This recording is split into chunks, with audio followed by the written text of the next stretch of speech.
代 Swift Sport 享負盛名啊，有辣椒有成，好勁。係。講咁耐，其實我未揸過。咁咧，我梗係問下啲朋友啦。我哋 TG 有路有揸呢部車㗎嘛。咁佢就話好欣賞個底盤，好欣賞個波箱。咁你揸過嚟覺得點咧？兩個都啱嘅，因為 Suzuki 認真起上嚟，佢個底盤可以做得好靚嘅。咁普通起上嚟都可以好普通嘅。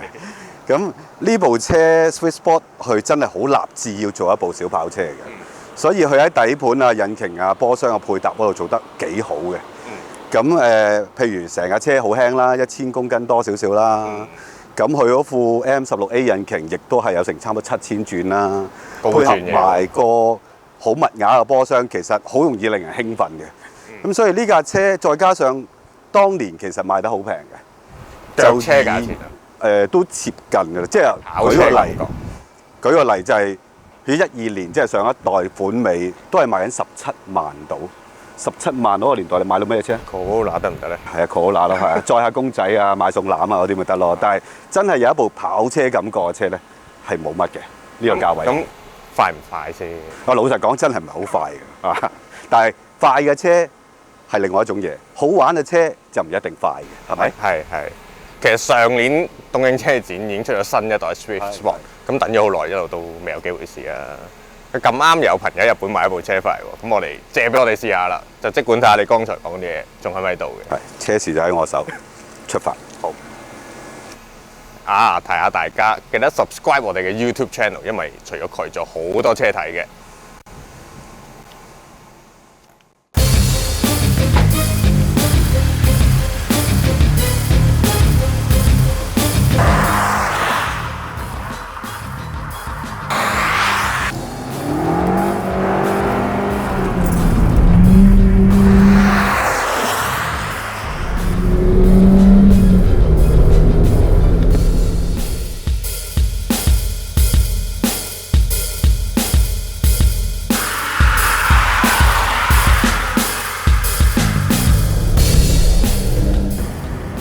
終於都試咗啦，我其實想問翻兩個問題。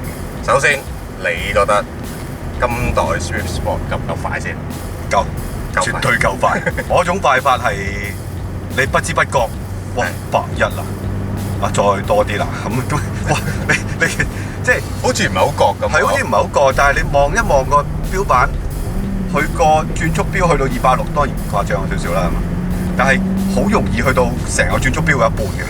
即係81啊，多啲啊咁樣嘅啊，嗰個轉速起得好快，好快啊！因為呢副引擎用咗 turbo 轉速快係正常嘅，但係佢又未至於快到閃電手咁冇影，係冇影啊，捉唔到你手影啊！咁佢捉得到嘅，但係點講都好，大概5000零到啦，咁其實都差唔多㗎啦。你夾硬再踩，其實冇意思嘅，已經冇意思㗎啦，因為你揸 turbo 車已經唔同嘅揸法啦，以往。你揸舊嘅NA 1600，你真係有嗰種越踩越有噶嘛嚇，攞盡佢。係啊，下下攞到盡噶嘛。呢個就一踩就有，一踩就有，唔使越踩越有嘅。你夾硬踩落去就盞嘥你時間嘅啫，可能有時候仲慢咗啲添。即係成個玩法都變咗，有啲唔同咗咯。但係就真係快嘅，好容易眨眼間就快過舊款，一定。咁我其實咧都有做少少功課嘅，因為今代轉咗做.4 turbo 啦，其實全新嘅 booster jet engine 嚟嘅，咁就84匹啦，大家都知，佢個 torque 都23.4 kgm， 咁真係比起上代咧多咗成4成幾嘅，咁我諗呢個分別堅係明顯嘅，咁仲值唔值得留戀舊嗰副 NA 咧？我覺得好似兩種玩法啦，其實就應該係兩種嘅味道嚟嘅，以前咁多人中意嗰部舊款就係因為副引擎真係越踩越有，因為細 CC 嘅引擎能夠越踩越有係唔多嘅，咁通常呢一類嘅引擎都係家庭用車，即係老少咸宜啲嘅。咁但係喺 Suzuki 手上嗰副1600咧，係真係有啲衝勁嘅，有啲味道，有啲味道嘅。咁再配合埋佢嗰啲好密嘅波牙，係啦，係好玩嘅，係啦。咁呢架車新呢一架波牙都密嘅，所以如果揸慣舊款，好中意舊款嘅，一跳上嚟咧，會好多怨氣嘅，搞錯啊！咁快又要轉，太短氣啊！係啊，下下都好短氣。咁但係都係嗰句啦，即係你用 turbo 係翻唔到轉頭㗎啦。一用 turbo 就短氣啲，但係速度快，咁力量亦都大嘅。咁就住個油門嚟踩咯，你唔好踩到去爆咯，因為你踩到去5500以上，其實佢都冇乜意思嘅。係啊，已經呆呆地㗎啦。其實你再踩，其實浪費咗呢個速度嘅，即係冇咗 momentum 啊，就揸起上嚟。所以可能大家唔好淨係望住條路，踩住油門死啦，唔係呢種揸法咯。即係下下要就一就，望一望個轉速，跟住轉波。轉密啲，係啊！咁當然你揸熟啲就唔使睇㗎啦，其實你感覺到㗎啦，其實。不過我想講一樣嘢，雖然有自動波，但係真係唔好啦，唔好搞咁多嘢啊！一定係買滾波，千祈唔好買。我聽到有人入自動波啊，千祈唔好傻啊！簡直後悔。買1.0算啦，今日。係啊。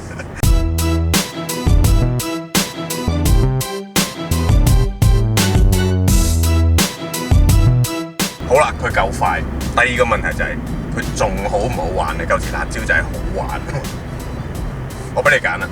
好。好玩。好玩啲。啊。係冇咁好玩。難揀咧。都幾難揀。我會覺得屬於好玩。但係我唔敢肯定佢係咪好玩啲。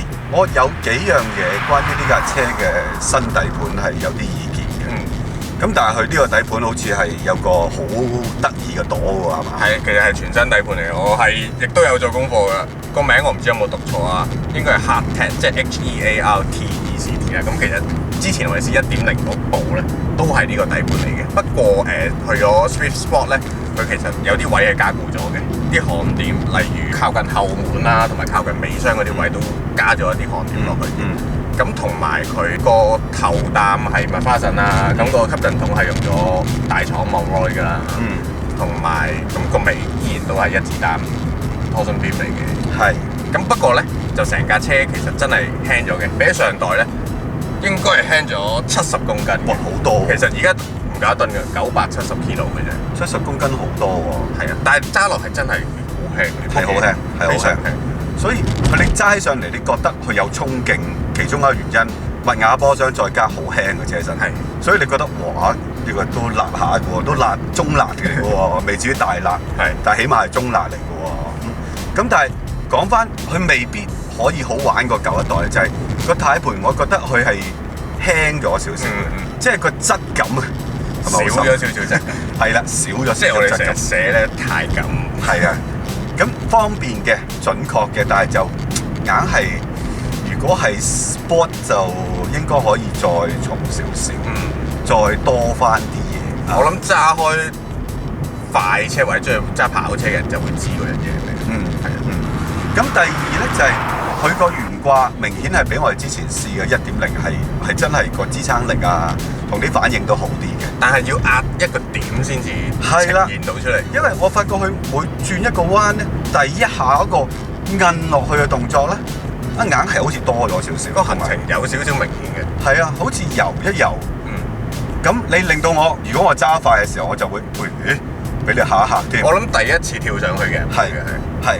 咁當然你揸得熟就明白佢呢種特性啦。但係你第一下唔夠 linear，而係動作多咗少少咧，你就會令我有啲猶豫。想縮油。係啊，得唔得㗎老友你係咪真係得㗎？因為你好快喎架車。咁係呢個咯。咁所以呢兩樣嘢令到我覺得佢嗰個好玩程度係咪好玩過舊款咧？我係有猶豫嘅。但係一定係好玩嘅車嚟嘅，係好玩嘅車嚟嘅，呢個無可否認㗎啦。我諗比起好玩，佢應該講係抵玩。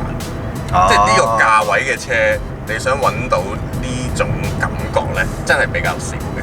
即係 even 之前架 Jazz 都翻過首波啦，其實啲 spec 差唔多嘅，83匹咁樣。咁但係始終呢架車係比佢快嘅。